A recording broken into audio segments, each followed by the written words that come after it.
कांग्रेस के 10 साल के शासन में केवल भेदभाव बढ़ता गया और एक ही क्षेत्र में सरकारी नौकरियां सिफारिश के आधार पर दी गई।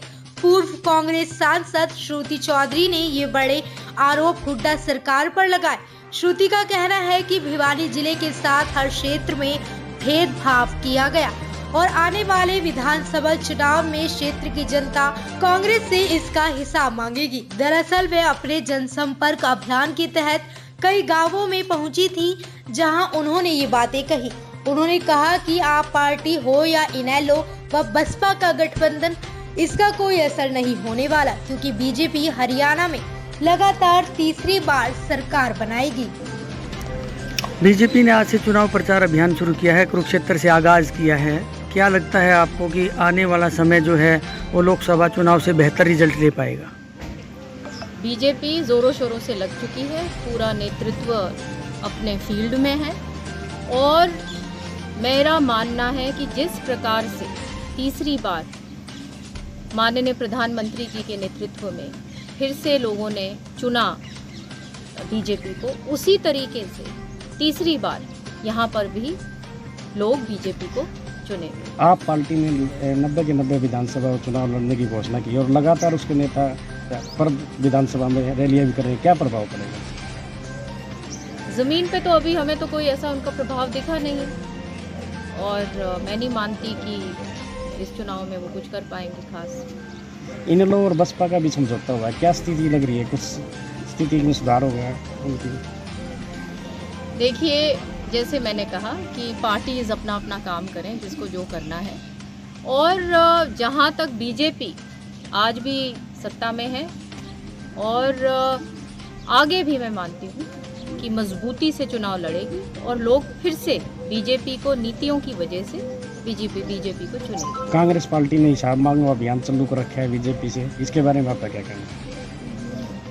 देखिए, कांग्रेस पार्टी का जहाँ तक सवाल है, पहले तो हमारे अगर आप ज़िले को ही ले लीजिए तो उनको, हमारे लोगों को पूछना चाहिए, हमारे क्षेत्र के लोगों को, कि कांग्रेस ने जब हिसाब मांग रहे हैं तो भूपेंद्र सिंह हुड्डा जी के जो नेतृत्व में जब वो चीफ मिनिस्टर थे तो यहाँ पे क्या दिया?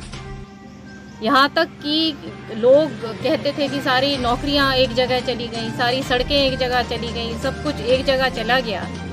तो यहाँ पे तो बल्कि उल्टा है, हिसाब इस क्षेत्र को मांगना है कांग्रेस पार्टी से कि आपके पास जब सत्ता थी तो आपने इस हल्के के लिए क्या किया, भेदभाव किया या नहीं किया?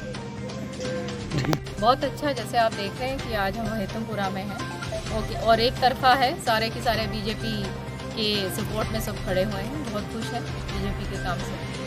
बीजेपी खासतौर पे अभी काफ़ी फॉर्म में है सरकार, काफ़ी रोजगार का मामला है, चाहे और पंचायतों को अधिकार देने का मामला है।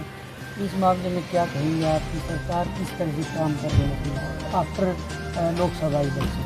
जैसे आपने खुद ही जैसे आप कह रहे हैं कि सीएम साहब ने अब हाल ही में बहुत सारी चीज़ों को बदलाव और बेहतरीन किया है और व्यवस्था में बहुत इम्प्रूवमेंट आया है और सरपंच के लेवल पे बहुत काम और जो पावर्स हैं सरपंच को दिए गए हैं। तो उससे जो ग्रामीण लेवल की, अंत में यही बात है कि ग्रामीण का जो कड़ी है वो उसको मजबूत करना बहुत ज़रूरी है और उसके लिए सरपंच और उसकी पावर बहुत ज़रूरी है। तो जैसे आपको पता है कि अब 21 लाख किए हैं सरपंच साहब, हर सरपंच को मिलेंगे और इसी प्रकार से जैसे आपको पता है कि किरण जी के टाइम पे कोई यहाँ पे कमी तो रही नहीं, तो गांव-गांव में काम किया है, चाहे पानी हो चाहे बिजली का काम हो, और यही वही तरीका है जैसे जहाँ पे भी जो समस्या सामने आती है उसी वक्त हम अधिकारियों को फ़ोन करते हैं और उसी वक्त कार्रवाई करते हैं। कई काम अभी जो हो सकते हैं वो हो रहे हैं और कई काम जो चुनाव के बाद हो जाएंगे। आज कुरुक्षेत्र से बीजेपी ने अपना चुनाव प्रचार अभियान शुरू कर दिया, क्या लगता है कि बीजेपी लोकसभा इलेक्शन में जो कमियां कांग्रेस के 10